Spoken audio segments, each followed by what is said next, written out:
Estamos en una época de guerras, conflictos y tensión global. Los titulares están llenos de malas noticias, y es normal que muchas personas estén preocupadas por lo que pueda pasar. Y claro, la pregunta es inevitable. ¿Qué pasa con la bolsa en todo este caos? ¿Deberíamos vender todo, esperar, o tal vez aprovechar y comprar más barato?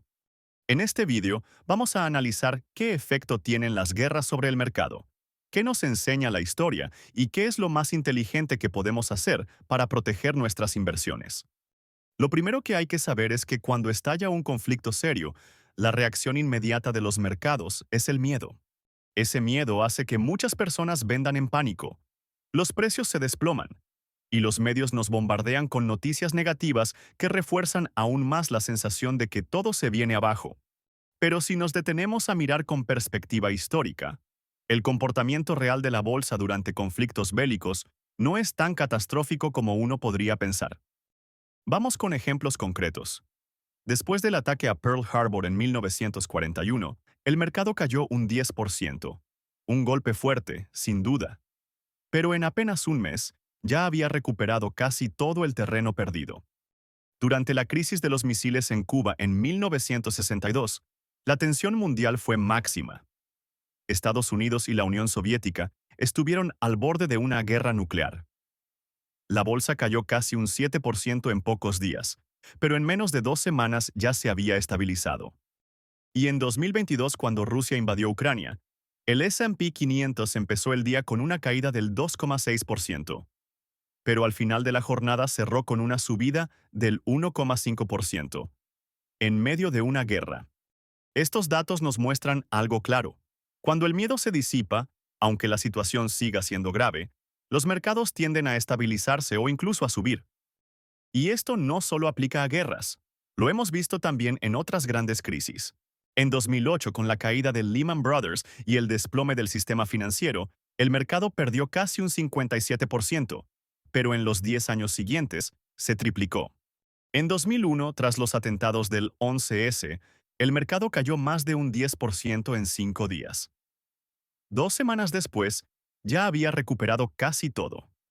Durante el estallido del COVID-19 en 2020, el S&P 500 perdió un 34% en solo un mes. Pero 5 meses más tarde, ya había recuperado todo. Y en 1987, el lunes negro fue el peor día en la historia de la bolsa estadounidense. Una caída del 22% en una sola jornada.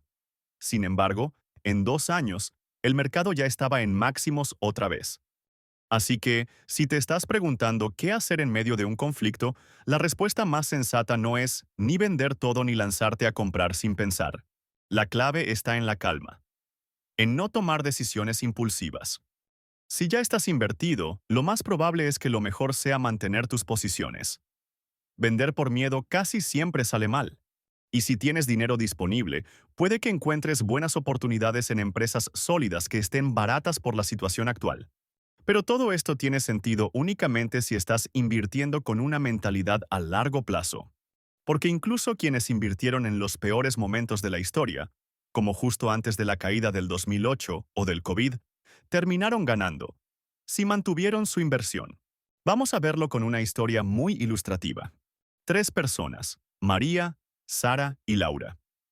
Todas invirtieron la misma cantidad de dinero, $500 al mes, desde 1985 hasta 2024.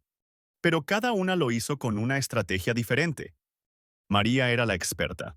Solo invertía en los momentos más bajos del mercado, justo después de cada gran caída. Nunca fallaba. Sara, en cambio, tenía la peor suerte del mundo. Siempre invertía justo antes de que todo se viniera abajo.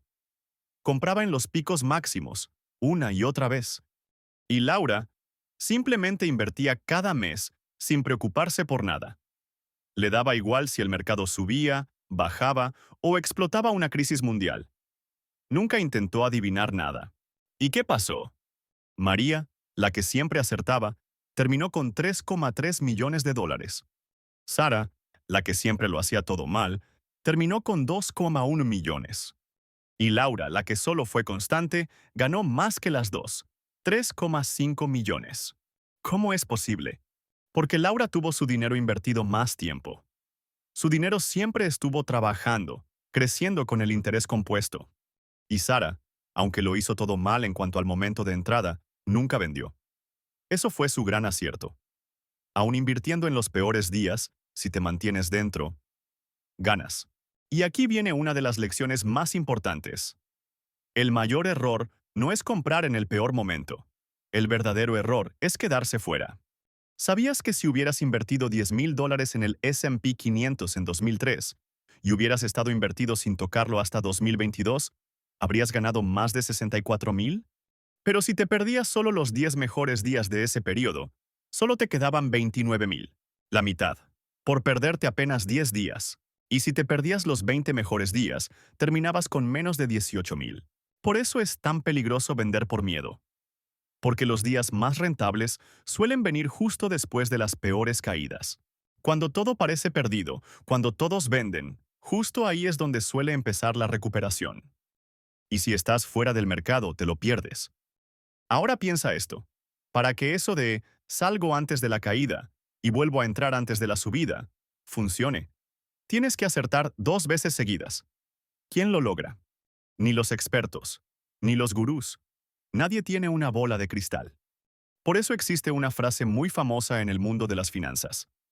Es mejor estar tiempo en el mercado que intentar adivinar el momento perfecto. Y eso se aplica incluso hoy, en medio del miedo a una posible tercera guerra mundial. Nadie sabe qué pasará. Pero la historia dice que, pase lo que pase, el mercado termina recuperándose. Rusia está atascada en Ucrania. Irán no parece tener fuerza para lanzar una guerra global. Y China está más centrada en salvar su economía que en pelear. Estados Unidos, por su parte, intenta no involucrarse demasiado. Dentro del susto, hay motivos para pensar con cierta calma. Pero incluso si no los hubiera, el plan es el mismo. Nosotros seguimos haciendo lo mismo de siempre. Invertir de forma constante, sin intentar adivinar el futuro, sin dejarnos llevar por el miedo. Porque al final, lo que más resultados da no es hacer movimientos brillantes. Es mantenerse firme, ser constante y tener paciencia. Y eso, aunque parezca simple, es lo más difícil de todo.